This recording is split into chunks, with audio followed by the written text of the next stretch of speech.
Bom dia, sejam todos bem-vindos a mais um dia de palestras da terceira semana da Educação Física do Instituto Federal do Paraná, Campus Jacarezinho, que traz como tema Educação Física, Saúde e Sociedade, contribuições frente aos tempos atuais. Estamos aqui com a nossa comissão organizadora do evento, composta pela Cláudia das Graças Cândido, Fábio Henrique Sincoto, Wagner Fernandes Pinto, da qual também faço parte. E hoje, com mais uma contribuição muito importante, nós temos um colega que é mestre em Psicologia e Sociedade pela Unesp Assis, é psicólogo escolar educacional no Instituto Federal do Paraná, Campus Jacarezinho, psicólogo clínico, e traz a fala sobre saúde mental e Covid-19, impactos e possibilidades de cuidados. Marcos Hoffman, seja muito bem-vindo ao nosso evento. E muito obrigada por você estar aqui com a gente para dar a sua contribuição. Pode ficar à vontade. Olá, pessoal. Primeiro eu agradeço, né, o convite aí feito pela comissão organizadora, em nome da Elaine, aí, né, que entrou em contato, Wagner. Fiquei muito feliz, né, por receber esse convite e por abrirem espaço, né, para falar de um tema tão importante, ainda mais aí no momento atual. Eu acho que é um debate essencial, e por isso até na proposta coloquei esse nome, né, saúde mental, Covid-19, pensar aí algumas possibilidades de cuidado. Eu acho que nunca se falou tanto, né, em saúde mental, depois que a gente entrou nesse contexto. A gente ouve falar muito, saúde mental, cuidado com saúde mental, necessidade de prevenção, necessidade de intervenções, enfim, eu acho que esse tema ficou muito recorrente, né, mas nem sempre a gente entende o que é saúde mental, às vezes a gente faz algumas confusões, né, ou banaliza de alguma forma, enfim. Acho que a ideia aqui é percorrer um pouquinho nesse sentido, para compreender um pouquinho mais, né, do que a gente está falando, e trazer aí algumas pistas também de como a gente pode se cuidar do outro. Eu acho que já trago essa ideia de um cuidado coletivo, né, as orientações aí, a partir de especialistas que trabalham com saúde mental, no sentido de desenvolver uma cultura de cuidado. E aí, quando a gente pensa numa cultura de cuidado, a gente não está falando só de um cuidado realizado por um técnico, né, em saúde mental, ou um cuidado que a pessoa vai realizar a si mesmo, né, no sentido de individualizar isso, mas a gente está pensando na questão do coletivo, né, então trazendo para essa necessidade aí do cuidado de si e cuidado do outro. Então a gente precisa desenvolver essa cultura. Acho que a primeira coisa que eu quero falar, assim, de saúde mental é que, em muitos momentos, ela não é tão valorizada ou a gente não tem um olhar tão cuidadoso para ela como a gente tem, de repente, para a saúde orgânica, física, embora eu acho que isso não tenha como separar, né? A gente não separa o corpo físico do corpo mente, vamos pensar assim, né? Não há como fazer essa fragmentação, mas a gente tem essa tendência de separar, então, o que é da vida psíquica e o que é da vida orgânica, corporal. E aí a gente dá muito, então eu estou separando aqui só de forma bem didática mesmo, a partir do que a gente tem aí, o que a gente observa, mas não, primeiro que não dá para fazer essa separação, e que a gente valoriza, em geral, muita questão física, né? Então, podem perceber, acho que no dia a dia de vocês vão lembrar dessa cena, ou a gente fazendo, ou alguém que faz, né, dessa forma, quando alguém sinaliza que tem alguma questão orgânica, todo mundo se preocupa, todo mundo dá atenção, ou se a pessoa chega até numa UBS ou no pronto-socorro, a pessoa, né, vai ser cuidada ali, vai ser acolhida a partir daquele sintoma que está trazendo, no corpo físico, né? Agora, quando a gente fala de saúde mental, parece que não se dá essa mesma importância, né? Podem perceber, saúde mental, o pessoal geralmente vai falar que é piti, que é frescura, que é falta de Deus, um bando de coisa, né? Eu estou falando assim, em geral, mas para vocês irem fazendo os links aí de vocês, né? Vão pensando aí no cotidiano, se vocês vivenciaram isso já, se não vivenciaram, se de repente já falaram essas coisas, né? Eu acho que a ideia aqui também é rever os nossos comportamentos, as nossas atitudes frente às questões de saúde mental. E aí já digo, né, já deixo claro isso, que não tem nada a ver com piti, não tem nada a ver com frescura, né, até porque ninguém vai desenvolver uma doença, né, enfim, uma dificuldade aí psíquica do dia para a noite, né, ou da noite para o dia.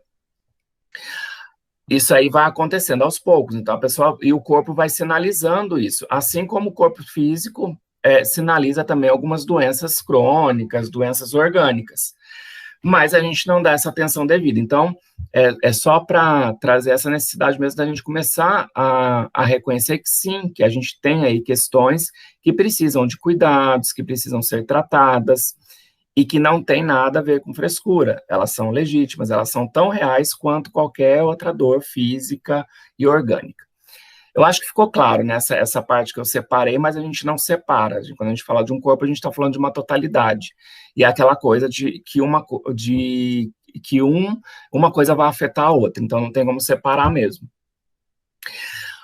Uma outra coisa importante, quando a gente pensa em saúde mental, é a questão de intervenção na prevenção, né, a partir da prevenção, e não deixar para fazer só quando a gente tem um quadro ali instaurado, né, de adoecimento, de sofrimento.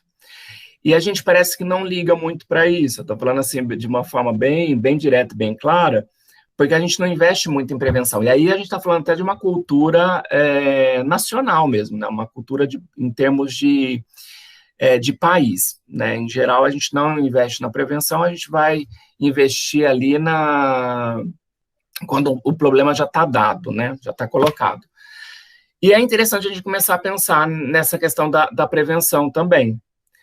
Isso em qualquer nível, né? E aí, claro, eu acho que eu vou falar aqui mais diretamente para o pessoal da educação e pensando na escola, pensando mais diretamente aí no Instituto Federal, onde nós estamos também. Então, também é possível começar a pensar em prevenção, né? Investir nessa frente para que a gente possa evitar chegar em situações mais agravadas, né?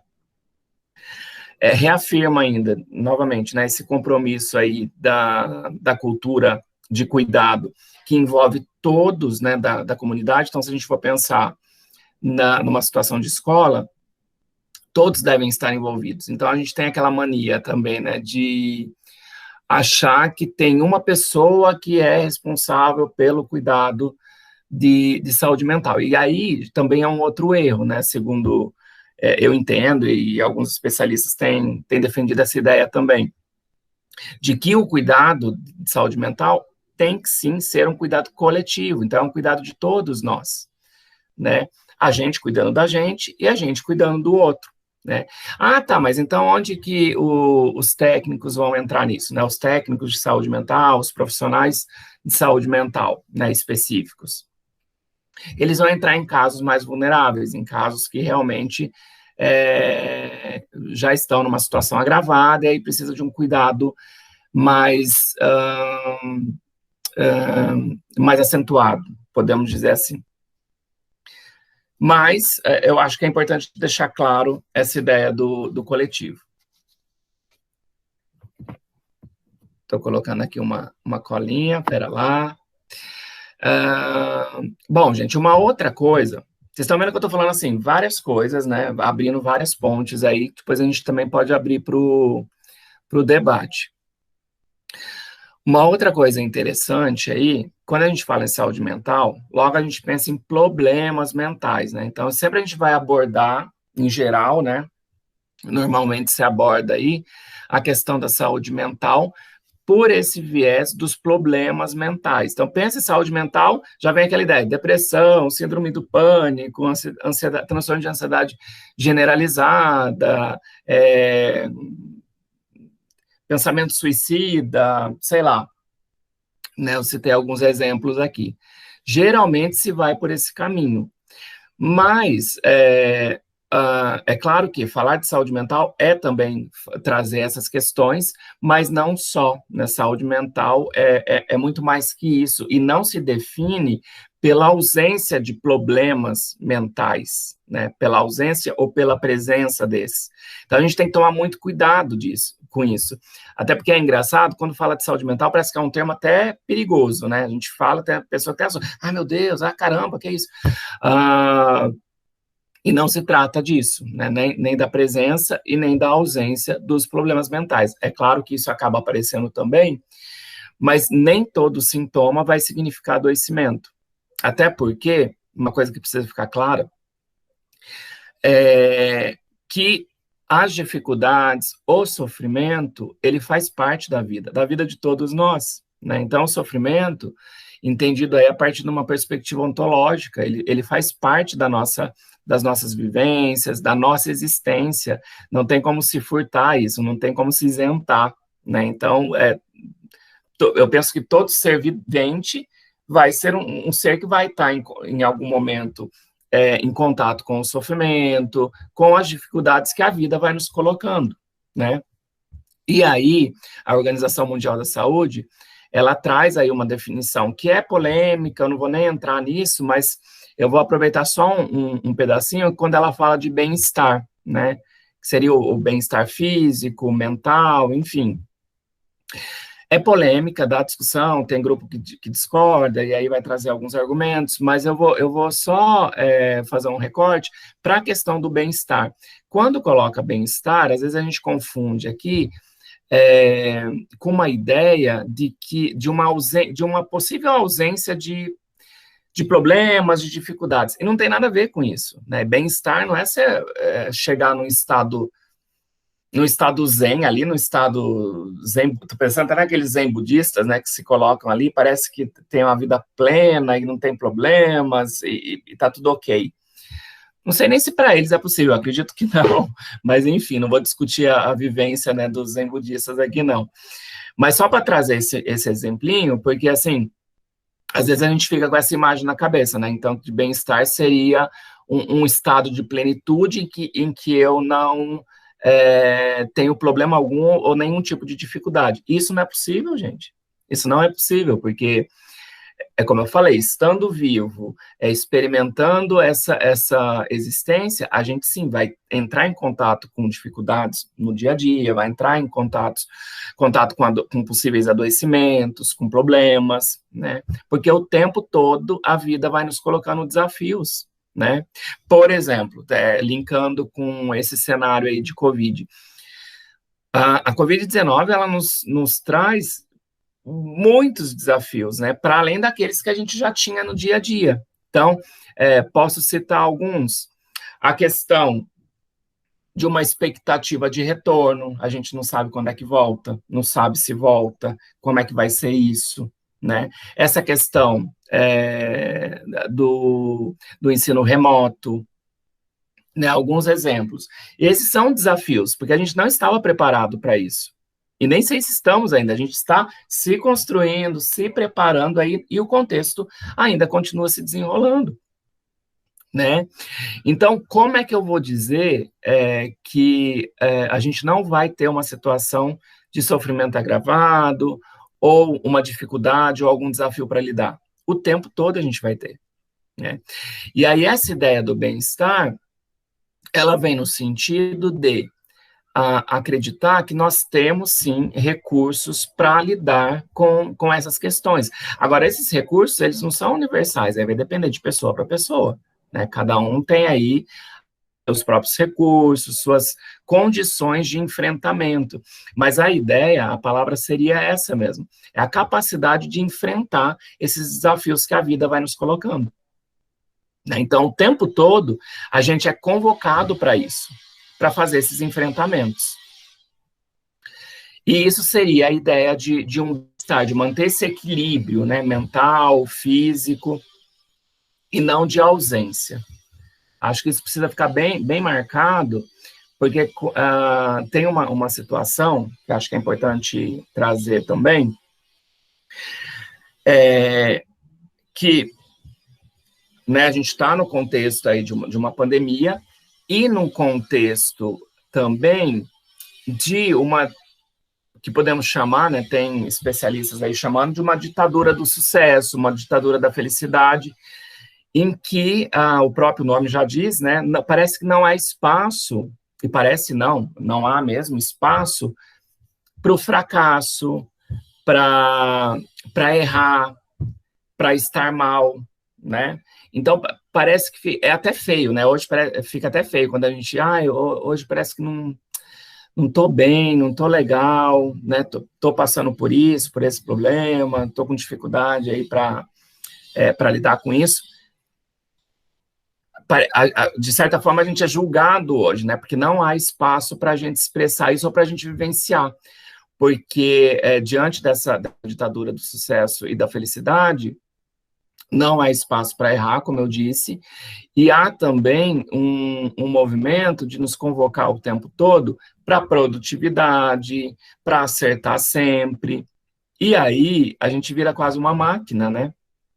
E nós não somos máquinas, não tem como dar 100% de resultado e eficácia, sendo que a gente não tá preparado para isso, a gente não cabe dentro da nossa configuração, da nossa existência isso. A gente vai errar, a gente vai falhar e tudo bem, mas parece que tem um peso, né, que a gente não pode errar. Uma coisa muito comum que eu tenho ouvido, né, escutado aí durante esse tempo, é a questão essa palavrinha, né, da produtividade. Então, assim, a gente fica mal, né, parece que a gente está em casa, e aí fica com aquela ideia de que parece que não está fazendo nada.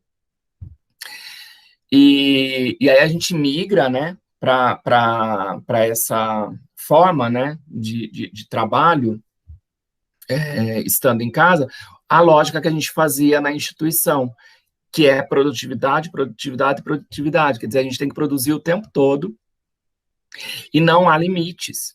Aí a gente não chega, essa conta não fecha nunca, porque não tem parada. E isso sim vai causando um adoecimento, vai causando um sofrimento. Então a gente tem que começar a olhar para o contexto também, né? Para esse contexto. Então, quer dizer, não tem nada de errado com a gente, né? Mas espera lá, que sistema é esse que vai nos adoecendo, que vai nos aniquilando, que vai exigindo tanto de nós que nós não podemos dar, né? Claro que isso vai nos colocar num lugar, numa posição aí de vulnerabilidade. Então, a gente tem que começar a ampliar o nosso olhar e sair um pouquinho desse âmbito individual, né, e trazer para a gente, como se a gente fosse o problema, e lançar esse olhar para o sistema, né, um sistema que vai adoecer, que vai nos deixar numa situação aí de uma sensação de que não serve, que não dá conta de entregar tudo que ele pede. Realmente, a gente não dá conta de entregar, né, e tudo bem com isso.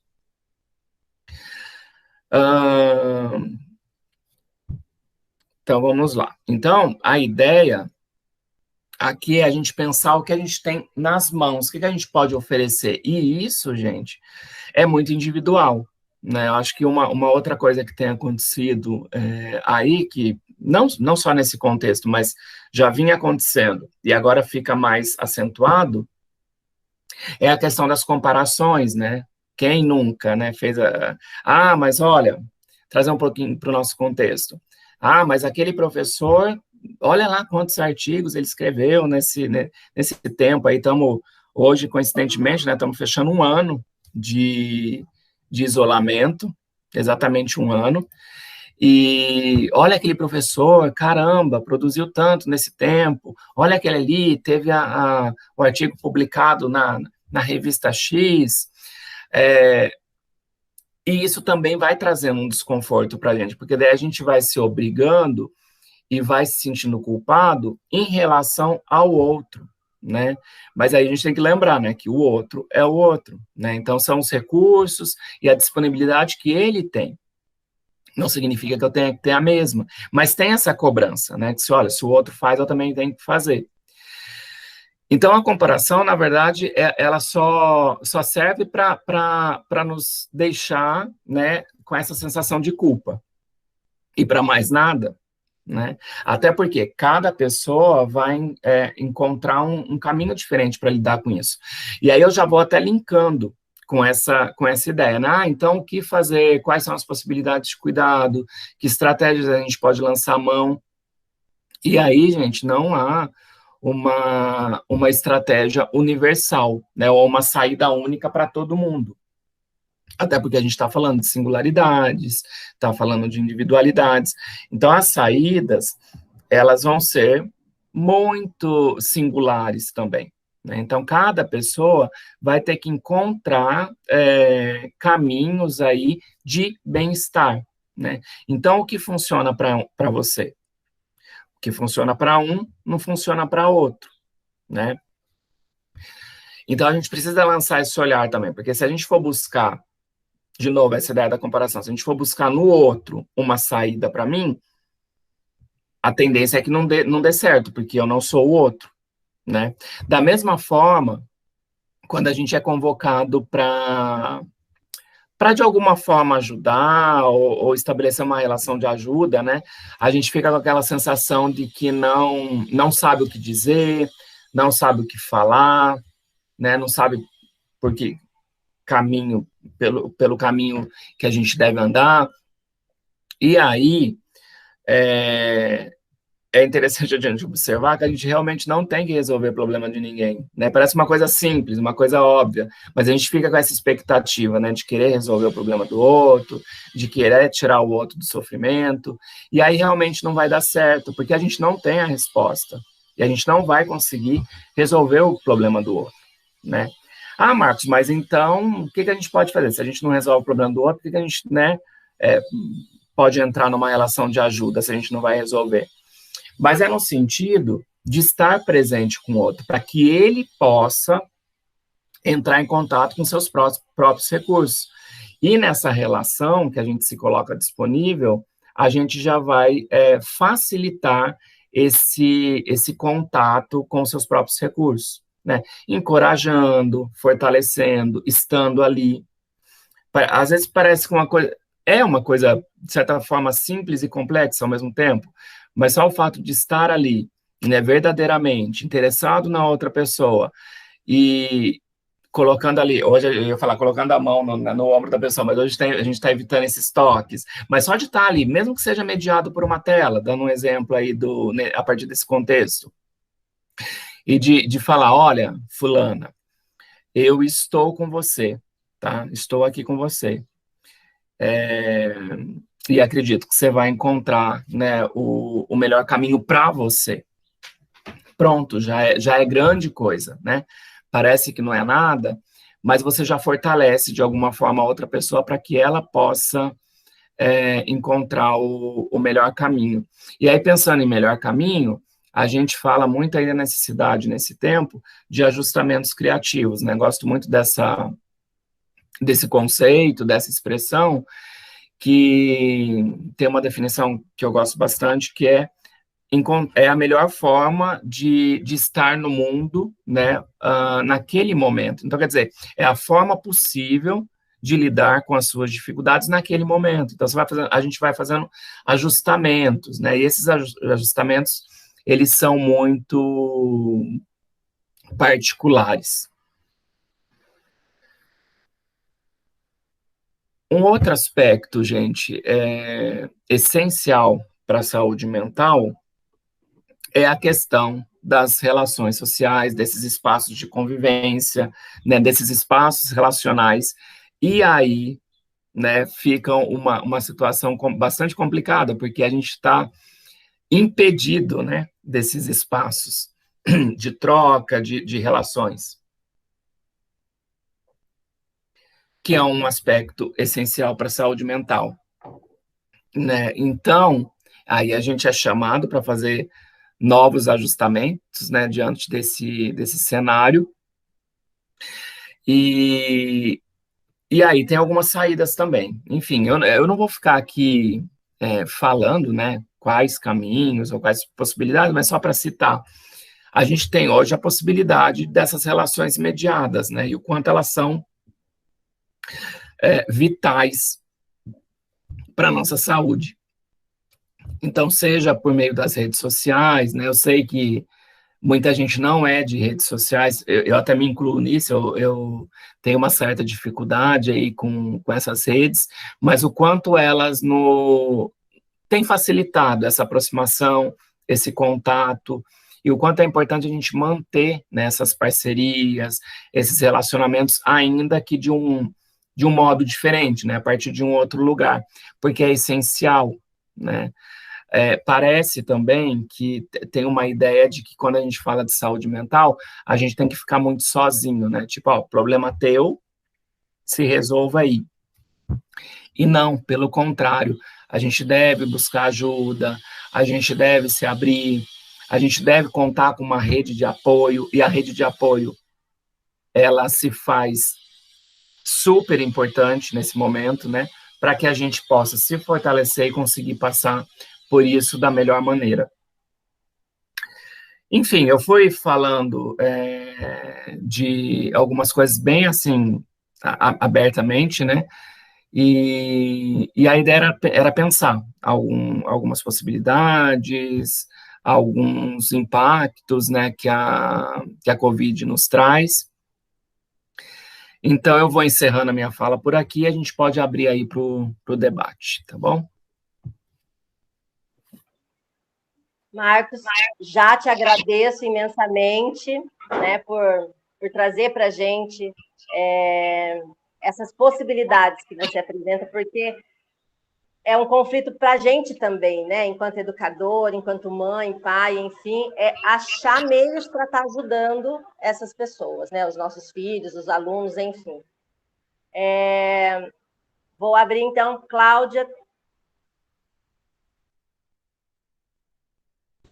Então, Marcos, eu destaquei aqui alguns pontos da sua fala que eu achei, assim, muito interessantes, né, muito importantes.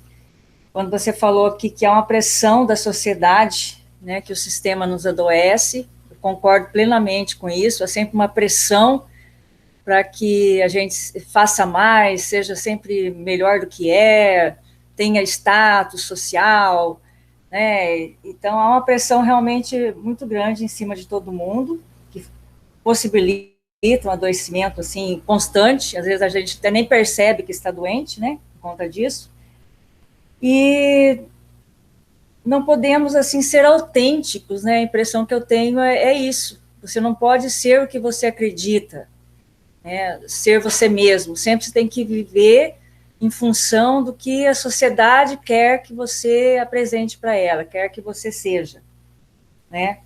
O olhar para dentro de nós, eu acho que é muito pouco, ou fica meio travado nesse sentido aí. Também há um preconceito de procurar um profissional da saúde, né, que trate da saúde mental. Muitas pessoas, acho que antes o preconceito era maior, de procurar um psicólogo, de procurar um psiquiatra, principalmente, né, psiquiatra antigamente era médico de loucos, né, a gente jamais pensava em ir a um psiquiatra, né, tem essa questão do preconceito quanto a buscar ajuda profissional, né, a prevenção é essencial, o país realmente não trabalha isso, infelizmente, né, o Brasil não tem essa cultura de prevenção, e eu, assim, particularmente, eu acho que um bom, assim, vou dizer, bom caminho para se curar ou tentar saber se você está precisando de ajuda, né, está doente, né, principalmente com relação a algum problema mental, né, é você perceber-se, né, olhar para dentro, reconhecer que está precisando de ajuda. Se você não fizer esse exercício, dificilmente, ou melhor, quando você procurar ajuda, já está naquela fase realmente de crise, já está numa fase bem aguda do problema, né? Então, o que você colocaria para a gente, assim, com relação a isso, como eu poderia identificar essa dificuldade minha, esse problema mental no início, para não chegar até a crise? O que você indicaria para as pessoas, assim, como perceber isso? Porque às vezes a pessoa não percebe, todo mundo percebe que ela não está bem, que ela está mal, mas ela não, eu sou forte, eu não estou doente, imagina. Até a própria pessoa, né, tem esse preconceito de reconhecer isso. O que você pode passar para nós sobre isso? Muito legal seus apontamentos, Cláudio. Fui até anotando aqui, fazendo um esqueminha. Eu acho que você mesma vai respondendo aí, né? Isso, de certa forma, porque primeiro a gente fala de uma sabedoria, eu pelo menos acredito nessa perspectiva, de uma sabedoria organísmica, né? O que é isso? Então, o nosso corpo, ele tem uma sabedoria, ele traz uma sabedoria, né? E ele nos comunica o tempo todo. Mas o que acontece? A gente vai se distanciando da nossa própria experiência, né? E aí a gente vai duvidando. Eu vou dar um exemplo aqui, bem simples, né? Da gente, quem nunca fez isso? Da gente duvidar até a sensação térmica do nosso corpo. Por exemplo, acontece muito isso com criança, mas a gente leva para a vida adulta também, porque daí a gente não trabalha. Até vou trazer isso como dica mesmo para os pais aí, porque começa isso na infância, a gente vai levando isso para a vida adulta. Sabe aquela coisa assim? Mãe, tá frio. Poxa, mas você tem um corpo aí, teu corpo vai te dizer se tá frio ou não tá frio, né? Daí a gente sair lá fora, porque a gente sente, né? A gente tem essas sensações diferentes. Então, de eu perguntar para um outro sobre se está frio ou não, sendo que o seu próprio corpo vai te dizer aquilo. Eu não preciso da minha mãe para dizer aquilo, né? Só que essa cena é comum, não é? E aí, quando eu falo de distanciar da experiência, é isso. A gente vai distanciando daquilo que o nosso próprio corpo vai dizer. E na vida adulta a gente continua assim também. Eu escuto até hoje amigos, tipo, adultos, será que coloco blusa ou não?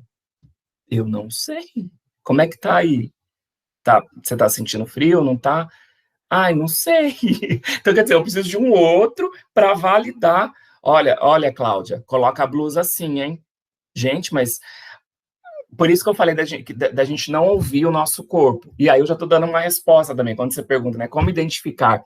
De começar a fazer essa reaproximação, né? Desse contato com essa sabedoria que já está aqui, né? Que já está aí nesse corpo, porque ele mesmo vai dizer. Ele vai dizer onde está doendo, onde a coisa não tá legal.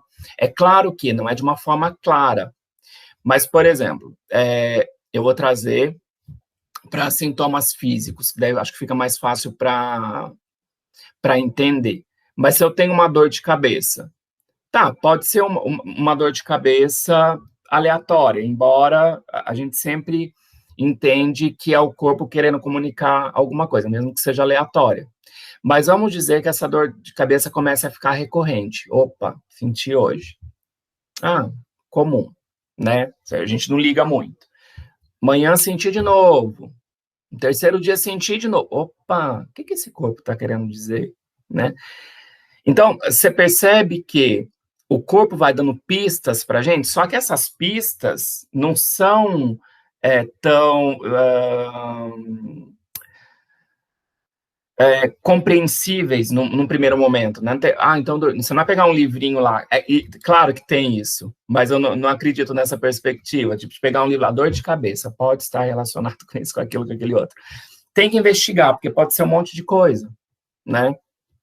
E aí pode ser, sim, uma questão orgânica, né, mais pontual, e pode, sim, ser um sinalizador de algum adoecimento psíquico, né, ou de sintomas que nem sempre vão ser físicos, como, por exemplo, eu não sou uma pessoa, em geral, irritado, né, mas, olha, faz um mês, 2 meses que eu ando muito irritado. Da Cláudia olhar para mim, eu já me irrito. Opa, olha lá, olha a pista aí. Só que isso muitas vezes vai passar despercebido. Não, é só uma fase. E acho que esse é o problema, quando a gente acha que é uma fase. Tudo bem, é o que eu falei, todo mundo pode ter um dia de irritação. Hoje eu estou super irritado, porque, olha, não deu certo ali a entrega de um material que eu tinha que entregar, enfim, não deu certo algo que eu queria fazer e não rolou. Ok, você tem ali um contexto.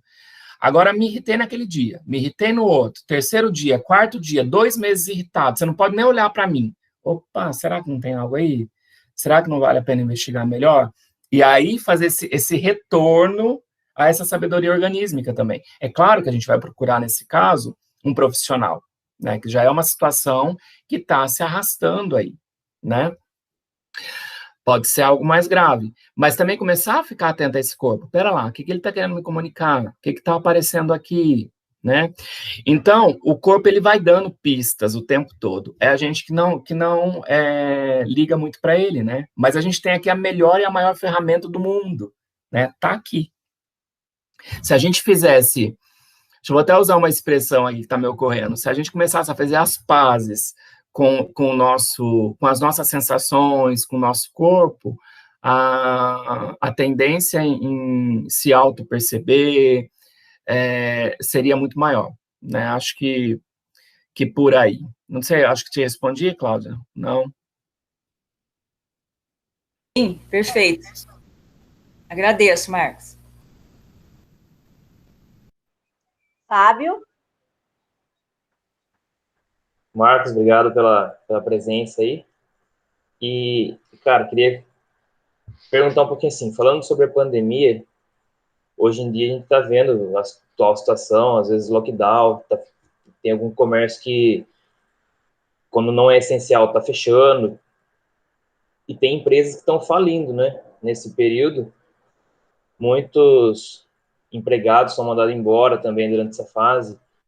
Então, como assim, por mais que a pessoa possa se conhecer, eu penso assim, tenta manter um pensamento positivo, mas por exemplo, se é uma família que tem um pai de família ou uma mãe que está sustentando a família, e essa pessoa acaba sendo mandada embora do seu serviço, ou um familiar, um parente próximo falece por conta da doença, como que consegue manter uma cabeça, né, vamos dizer, um estado zen, como você tinha comentado, e se é possível, né, porque desestrutura totalmente, né, por exemplo, você faz um investimento e aí agora, por conta da pandemia, você vê que está indo cada vez de mal a pior, né, então, como tentar, se é possível, né, se é com remédio, se é trabalhando com psicólogo mesmo, qual é a forma, né, para conseguir manter uma saúde mental, não sei se isso se encaixaria, né, com uma saúde mental, mas como conseguir ficar estável com essa situação, mentalmente. Não sei se eu consegui explicar a minha dúvida. Sim, sim, Fábio, obrigado, estou aqui tentando compreender, né, o que você falou, e acho que eu compreendi, se não, você me fala depois. E aí eu começaria com uma acho que retornando isso que você traz, né, pro debate, será que é possível? Será que é possível? Porque olha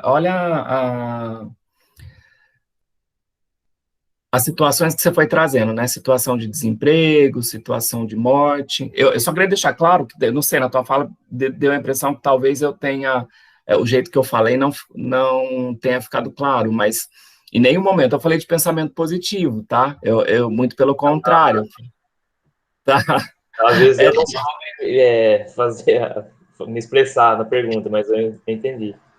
Sim, sim, não, mas eu acho importante deixar claro, porque você traz um ponto super interessante aí, mesmo, eu até vou começar por isso, não se trata de pensamento positivo, né, então, de a gente negar as circunstâncias da vida e ficar ali, não, imagina, porque daí a gente cai no quê? No negacionismo, num distanciamento da experiência, né, então, não se trata disso, né? E saúde mental não tem nada a ver com isso também, de ter pensamento positivo, muito pelo contrário. É reconhecer, sim, que somos falíveis, que somos humanos, que temos dificuldades, que temos sofrimentos, e que somos convocados para nos colocar diante desses sofrimentos da melhor forma possível.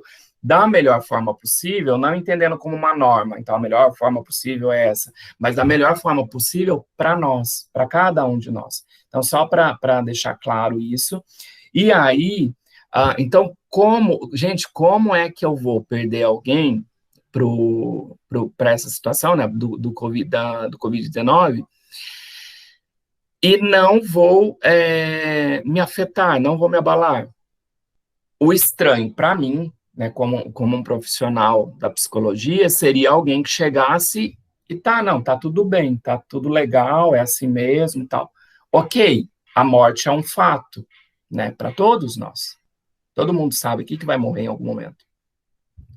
Mas lidar com qualquer morte, a gente já vai, né, deflagrar aí um processo de luto, vai passar por um sofrimento que é esperado, porque tem vínculo, tem afeto investido, que dirá numa situação como essa, né? Olha só que delicado, a gente está falando até de impedimentos, né? Como em comum, como é que a gente passa por esse momento, né, de luto? Através de um ritual, né? Tem um ritual aí de passagem, de despedida. Até isso está comprometido hoje, né?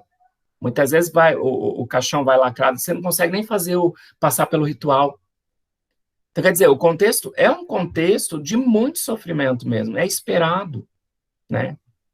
E aí, de novo, então, cada pessoa tem que encontrar a sua própria forma de lidar, né?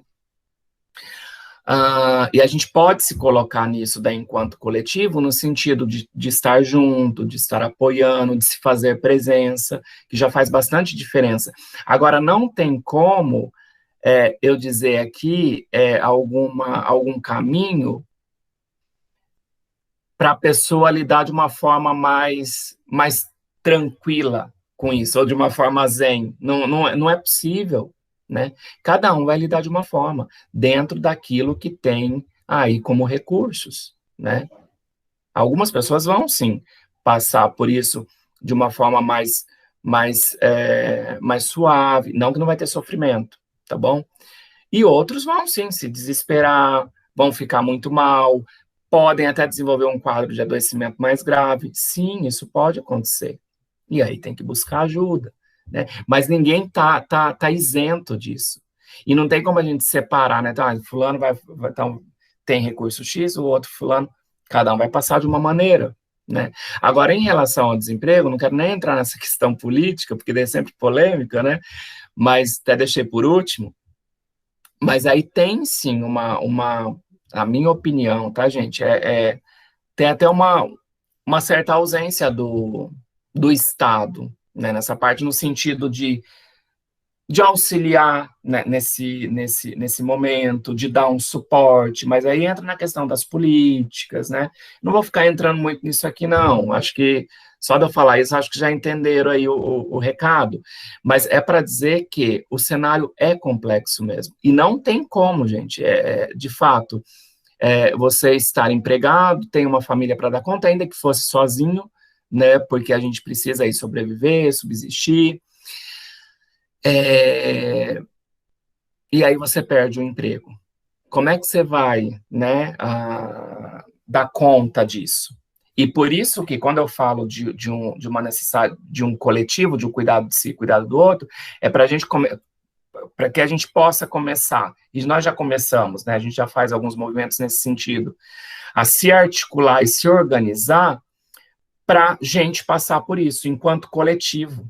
Então, o que a gente pode fazer? Enquanto comunidade. Estou falando, eu vou trazer até mais para o micro. Nós, enquanto instituição, enquanto campus, a gente tem feito, né? Até citar aqui, acho que é de conhecimento de todos, e aí, por exemplo, quando a gente faz a ação das cestas básicas, resolve o todo? Não resolve o todo, mas a gente contribui muito numa parte, né? Então, esses movimentos que a comunidade vai fazendo para dar suporte para que as pessoas possam passar por isso, até que consigam se restabelecer, até que consigam ser reinseridas no mercado de trabalho novamente, até que consigam desenvolver outras estratégias de renda, enfim. Tá vendo? Não é que a gente vai resolver o problema da pessoa. Tipo, você perdeu aqui, então eu te coloco ali. Mas dá suporte para que ela possa passar por isso com dignidade e possa depois ir encontrando caminhos aí de reinserção, enfim. Agora, privar a pessoa do sofrimento, acho que não é nem um caminho e nem é possível. Fez sentido, Fábio? Fez, obrigado, Marcos. Wagner. Olá, Marcos, tudo bem? Deixa eu fazer um apontamento para ti aqui, aí tu pode colocar o seu ponto de vista para nós, né? Nós trabalhamos inicialmente no Instituto Campo Jacarezinho com um público adolescente. E a gente recebe esse público de braços abertos na nossa instituição, com todas as potencialidades e todas as carências que esse público traz para a gente também, né? E aí a gente sabe que, além da ansiedade natural que existe nesse período de adolescência, em estar descobrindo o mundo, de ser tudo muito novo, de ser tudo muito inovador, né? A gente também entende que as expectativas em relação à ansiedade, à apreensão, o medo do erro, acaba sendo tão grande quanto para esses estudantes também, né? E, por exemplo, os alunos, eles têm como meta e têm os objetivos de vida deles também, terminar o ensino médio da melhor forma possível, buscar participar dos eventos, como, por exemplo, nós temos aí os eventos internos nossos, como o CEPIM, como a própria Semana da Educação Física, que as 2 edições anteriores nós fizemos ela de forma presencial, né? Temos os jogos do IFE, onde diversas modalidades acabam abraçando os alunos aí também nas suas participações. Mas, por outro lado, esse período de pandemia, principalmente o ano de 2020, aí, foi um divisor de águas nesse sentido, né? Infelizmente, de maneira negativa. E aí acabou deixando todo mundo meio apreensivo. Não quero dizer que nós, adultos, estamos tendo uma facilidade em lidar com isso tudo, até porque a gente já traz uma experiência de vida infinitamente maior do que a dos estudantes do ensino médio. Mas para esses estudantes, eu queria que você fizesse uma observação para a gente, como que eles podem estar lidando com essa questão da ansiedade, expectativa de ainda não ter um futuro certo, no sentido de quando realmente eu vou poder fazer aquilo que estava nos meus planos, né? Entrar numa faculdade, participar de eventos, voltar ao meu convívio social, ter o relacionamento direto e presencial junto aos meus amigos, porque a gente viu que, principalmente nas relações pessoais, muito se perdeu nesse período de pandemia. E eu digo nas relações que vão muito além do que é através das redes sociais, né? Diga o presencial mesmo, o abraço, o contato físico, aquele chorar no ombro do amigo, aquele pedido de socorro, de ajuda. E cada vez mais eu imagino que esses estudantes, esses adolescentes devem estar mais ansiosos, com uma expectativa muito alta que isso se resolva o quanto antes, porém o cenário não aponta isso para a gente de imediato, infelizmente. Queria que tu deixasse aí para a gente uma dica também, como a Cláudia e o Fábio colocou para a gente, de como que é a melhor maneira com que esses estudantes, esses alunos podem estar, os adolescentes, né, podem estar lidando com essa expectativa muito alta, num futuro tão incerto, com uma ansiedade muito acima da média do que naturalmente já é do próprio adolescente, tá? Para que, de repente, eles possam estar tendo aí esse estado zen que você colocou e um entendimento muito maior das suas limitações e que acabe não podando as suas potencialidades também, nesse momento e num futuro não muito distante. O que fica de dica aí para os nossos adolescentes e estudantes, por gentileza? Vamos lá, gente. Sinceramente, eu vou responder de forma direta e depois eu vou detalhar algumas coisas, tá? Mas eu não sei responder isso. No sentido assim, qual é a melhor forma? Realmente eu não sei qual é a melhor forma, porque eu acho que daí entra nisso que eu tenho falado aqui. Eu só vou fazer um destaque novamente, porque apareceu, e eu tô com essa sensação da coisa do zen, né? Gente, não tem estado zen, tá bom? Então, eu vou falar isso de novo, porque daí o Wagner traz na fala aí, né? A gente não vai chegar nesse estado. Então, por favor, isso precisa ficar claro aqui, que não vamos chegar nesse estado zen e nem é esperado, porque eu acho que isso não tem nada a ver com saúde mental, né? Então, e também, por isso que eu falo, eu não sei uma forma. E eu entendo, gente, de verdade, essa expectativa. Acho que é até legal falar disso, se você me permite, Wagner. E não é uma crítica, não, acho que é só aproveitando o que você traz, essa expectativa também de uma resposta, né? A gente tem muito isso, principalmente para a galera aí, que é a galera da psicologia, ou, enfim, alguns profissionais médicos, dependendo da especialidade, ou algumas outras profissões, de ter uma expectativa de respostas. E eu entendo isso, de verdade, no sentido de que não só os adolescentes, mas nós também estamos nesse contexto de incerteza, de expectativas, de querer respostas, né? Então, já adianto e reforço novamente que eu não tenho essas respostas. Não acredito que alguém tenha também, né? Até porque, vamos lá, agora deixa eu né, esmiuçar algumas coisas. Até porque se eu desse respostas, eu posso falar de algumas possibilidades também, sim, mais direta. Eu só não gosto de falar, porque o que eu falar aqui vai funcionar para mim, não significa que vai funcionar para o outro, né? Então, geralmente, quando a gente fala, veja aí se faz sentido, a gente vai falar aquilo que faz sentido para a gente. Faça exercício, faça aquilo, fique menos tempo na coisa. Tá vendo? Eu estou dando alguns exemplos. Podem ser fatores de proteção, no sentido de colaborar para uma saúde mental? Pode. Vai ser para todo mundo? Não. Tem gente que fala assim, Marcos, eu odeio exercício. De repente, e eu falei isso, eu também não faço, tá? Mas, de repente, uma pessoa que gosta muito, ela vai se sentir, sim, bem fazendo aquilo, vai liberar aí algumas substâncias no corpo, você, né, da educação física, sabe muito bem disso. Então, quer dizer, é comprovado que vai trazer um bem-estar. Agora, serve para todo mundo? Então, eu não posso, né, faz exercício que, sim, é comprovado, vai liberar isso, aquela substância, vai fazer aquilo no seu corpo, vai te trazer um relaxamento, vai te trazer um bem-estar, uma sensação. Agora, não serve para todo mundo. Então, eu fico muito preocupado, assim, em trazer receitas ou ideias aí a respeito disso. Mas eu entendo que, sim, sobretudo os adolescentes aí, estão imersos, né, nessa situação de isolamento, de expectativas em relação às aulas presenciais, desse contato com os colegas, dessa troca. A gente sabe que essa é uma fase muito especial mesmo do ponto de vista do desenvolvimento, porque é uma fase ali realmente de bastante mudança, né? Seja em termos psicológicos, do corpo. Então, essa presença é fundamental. Mas aí, gente, é aquela coisa, não tem o que ser feito, né? Infelizmente, eu gostaria de ter uma outra resposta, mas não há o que ser feito, no sentido de esperar, né? E aí sim, exige muita paciência, exige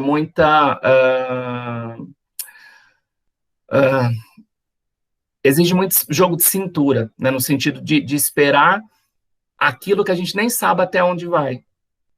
Porque, veja, olha que delicado.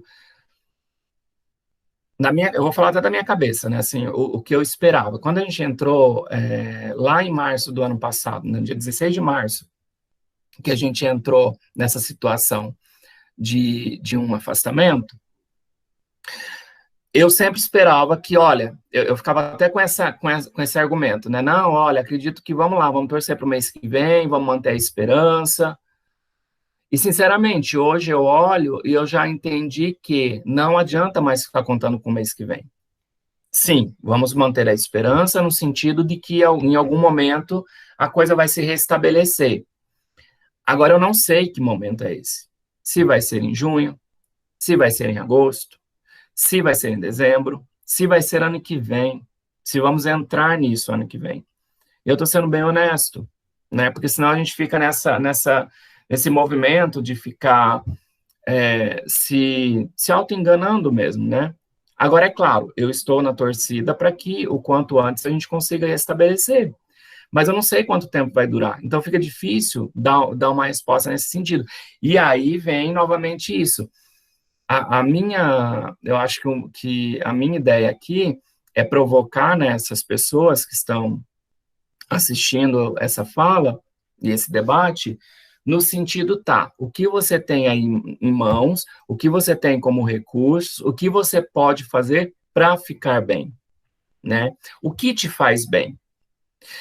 E aí, sem cobranças, sem cobranças, sem normatizar, ó, isso é bom, aquilo não é bom, isso é mais ou menos. Vamos lá, eu vou citar um exemplo, tá? Se a pessoa fala que, sei lá, só consegue ver série o tempo todo e isso, de certa forma, está mantendo ela ali num certo equilíbrio, né? Não vamos nem entrar aqui na questão de, faz bem, faz mal, é legal, não é? Mas é o meio que ela está dando conta de passar por isso. Aí eu vou julgar? Você está vendo? De novo, eu não estou aqui defendendo, fique lá 24 horas na série, mas de repente, porque eu já ouvi isso, de repente tem gente que fala, olha, eu estou fazendo uma imersão aqui, tá me segurando. Ok, se está te segurando, lembra do ajustamento criativo? É a melhor forma possível para aquele momento. Não adianta eu ficar cobrando tem que fazer isso, tem que fazer aquilo, é o que a pessoa dá conta. Então, é muito delicado quando a gente abre para prescrições gerais, porque a gente está falando de gerais, mas não vai funcionar para todo mundo. Então, cada caso é um caso. Por isso que eu vou insistir nisso. Se observem, se percebam e vão aí encontrando a melhor forma para passar por isso.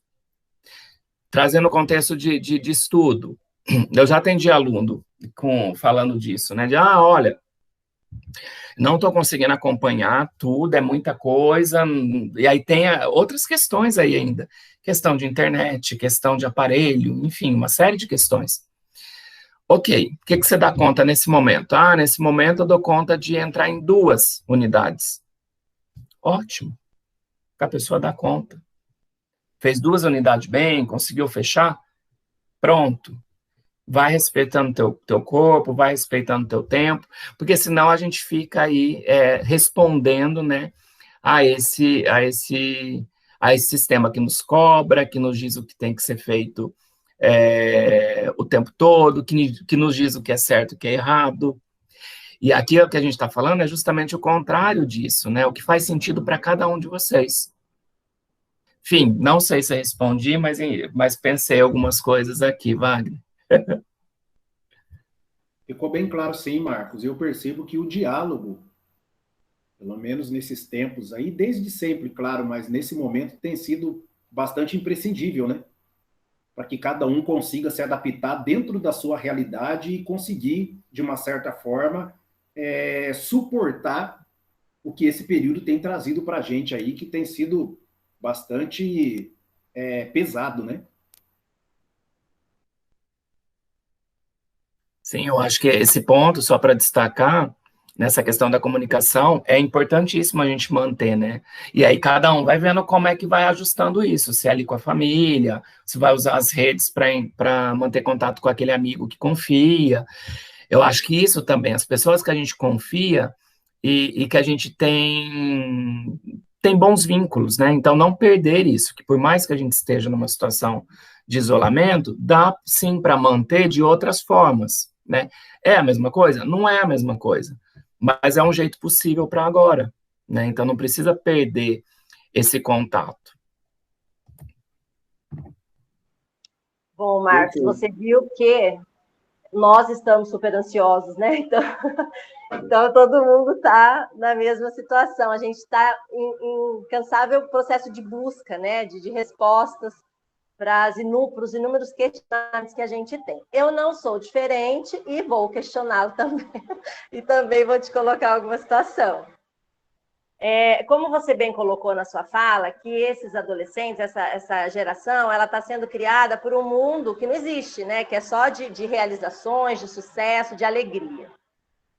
A gente sabe que a fase da adolescência, por si só, ela já é conflitante, né? É um desencontro ali, né? Intrínseco do indivíduo, porque ele precisa se reencontrar nessa nova fase. E eu percebo que esse momento traz assim uma certa dificuldade de discernimento no sentimento, né? Então, para eles, se eles não estão naquele momento ali de euforia, ou conversando com amigos, jogando, assistindo uma série, ou qualquer coisa que lhe cause prazer, ele resume todo o resto em tristeza. Tudo é tristeza. Então, ele não identifica quando é só cansaço, ou quando ele está só desanimado, ou é mesmo preguiça, né? E aí, nesse contexto de eu olhar para o outro e tentar ajudar o outro, enquanto professor, enquanto familiar de um adolescente, né? O que eu posso fazer para tentar ajudar nesse discernimento? Não só na questão do conceituar, né, a palavra, porque isso eles não entendem, a gente dá o significado, mas para que eles tenham uma certa compreensão. Eu sei que em alguns casos, obviamente, a gente encaminha para terapia, porque ninguém melhor que o profissional, né, psicólogo, enfim, para estar fazendo esse atendimento, que também não é na primeira terapia que vai solucionar esse problema, né, é um acompanhamento aí de talvez até de longo tempo, e isso fazendo na forma preventiva, como você mesmo falou, não precisa detectar algum transtorno, né? Preventivamente, isso faz muito bem, mas as pessoas não procuram esse recurso. Então, assim, se a pessoa tem esse acompanhamento ou não, mas eu, enquanto educadora ou enquanto familiar de um adolescente, eu tenho alguma coisa assim, que eu posso ajudá-lo nesse momento?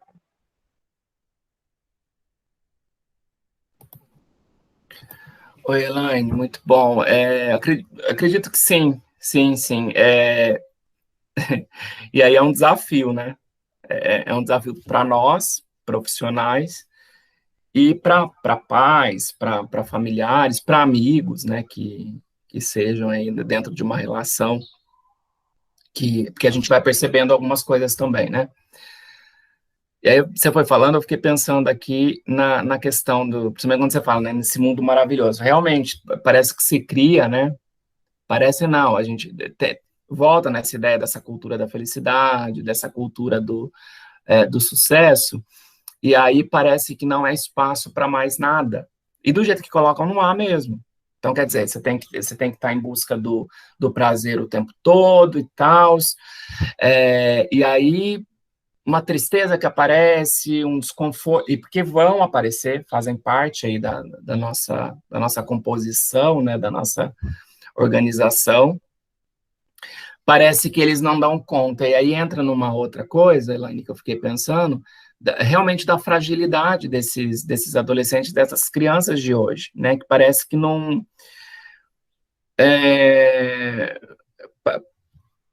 Parece que essa questão do sofrimento não faz parte, né? E faz, na verdade, está ali. Só que parece que é negado o tempo todo. Então, e aí tem uma questão cultural muito forte, né? Tem uma questão cultural muito forte, porque tem uma questão geral, não é só em casa, né? Agora, você perguntar, o que a gente pode fazer? A gente pode fazer alguma coisa? Eu acredito que sim. Eu acho que os pais têm papel fundamental nesse processo, que seria o de chamar para a realidade mesmo, né? No sentido de orientar, de falar com esse filho, de falar com essa filha, e de ir mostrando que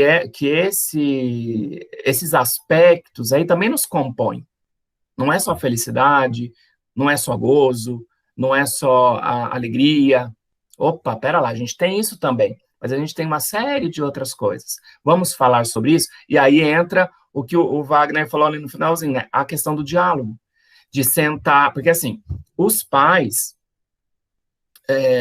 muitas vezes, e aí não é puxão de orelha, não é crítica, mas muitas vezes os pais também vão ser coniventes e corresponsáveis, de certa forma, mas não com o filho, com o sistema, no sentido de privar os filhos de todo e qualquer sofrimento. Tá fazendo sentido isso que eu tô falando? Sabe aquela coisa assim, os filhos não podem passar por nada, vai lá, compra um brinquedo, leva para o parque. Hoje está mais difícil essa coisa da socialização, né? Mas compra um videogame mais caro. Não é que não pode ter, gente. Nem quero ficar entrando nisso, porque também entra na questão de valores. Mas o quanto também, assim, só para a gente pensar um pouquinho, qual que é a necessidade disso? E aí, o que acontece? O que eu observo? Vai dando tudo, né? Tudo que pode, dentro das condições, mas tem pouca presença. Tem pouca presença. Eu acho que daí, assim, um caminho, né, acho que bem saudável seria isso também, uma presença verdadeira. Olha, sei lá, esse é o nosso momento, né? Momento que a gente vai sentar, que a gente vai se sentir, que a gente vai se encontrar verdadeiramente. Porque daí ali sim podem aparecer algumas coisas. Da pessoa ir se abrindo e falando, e tudo bem, você vai dando suporte para ela e você vai nomeando essas coisas. Acho que é um bom caminho também, Elaine e galera, assim, é ir nomeando, porque realmente a criança e o adolescente hoje, ela não consegue nem nomear. Ela tá ali, fica muito difuso. O que eu tô sentindo? Não sei. E aí os pais têm um papel fundamental, que é mais ou menos o que a gente faz em terapia também com criança e adolescente. A gente ajuda a nomear. O que você está sentindo aí? É isso. E aí você fala o nome da coisa, né? Vai me falar, a pessoa vai te descrevendo. Ah, então o que você está sentindo é isso, é tristeza. Ah, olha só. Então você concretiza aquilo, você dá um contorno para o que ela está sentindo. Porque senão fica difuso mesmo. Nossa, o que é? Eu sou estranho, eu sou esquisito, eu sou. Não é esquisito. O que você está sentindo é tristeza. E a tristeza é um aspecto que faz parte da nossa existência. Então, você vai nomeando. É quase que, eu gosto dessa expressão, é quase como uma alfabetização emocional. Que eu percebo que a criançada e até os adolescentes, alguns, né, foram perdendo isso. Essa alfabetização, não sabe nem nomear o que está sentindo. E aí a gente pode entrar ajudando nisso, sendo aí um hétero suporte para o pro filho, né? Para quem tem filho, filha, enfim. Ou mesmo para o amigo, mesmo uma relação professor-aluno. Fez sentido? Muito, muito sentido, Marco. Eu agradeço por todas essas considerações, né, que para a gente é tão importante.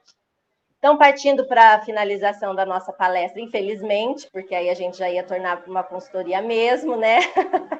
Porque questionamentos existem vários. Cláudia, suas últimas considerações? Não, eu só quero agradecer mesmo a participação do Marcos, foi muito importante, com certeza vai dar um despertar, assim, nas pessoas, né, em mim pelo menos, assim, eu vou levar muita coisa aqui para refletir, muita coisa eu concordo, acredito também, né, muitas coisas que você colocou, então agradeço muito de coração mesmo a sua participação. Fábio? Também agradeço, Marcos. É sempre bom, né, ter, ainda mais nesses tempos, né, um psicólogo aí para ir dando umas orientadas e tentar fazer com que a gente mantenha o estado zen, né, como você tanto falou. Tô brincando, só do zen. E é isso, Marcos. Obrigado aí pela presença, cara. Wagner?